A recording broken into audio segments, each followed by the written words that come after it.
নমস্কার। আচ্ছা, অনেকের কাছে চড়ুই বেতি শব্দটার সাথে অনেকে চড়ুই ভাতি শব্দটা গুলিয়ে ফেলে। আমি বলে রাখি প্রথমেই, চড়ুই বেতি চ রয় ঐকা বয় একা তয় হস্যই, চড়ুই বেতি। চড়ুই বেতি শব্দের অর্থ হলো সামনের দিকে এগিয়ে চলা, জীবনের সামনের দিকের পথে এগিয়ে চলাকে বলা হয় চড়ুই বেতি। চড়ুই বেতি, চড়ুই বেতি।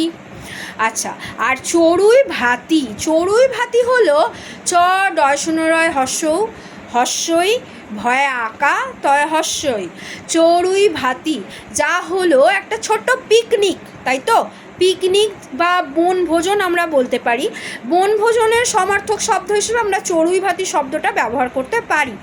কিন্তু চড়ুই বেতি আর চড়ুই ভাতি কিন্তু কখনোই এক জিনিস নয়, দুটো শব্দ কিন্তু সম্পূর্ণ আলাদা।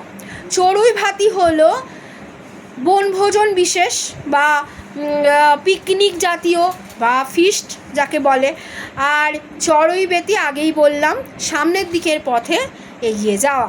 চড়ুই বেতি, চড়ুই বেতি, তাই চড়ুই বেতি, চড়ুই বেতি। নমস্কার।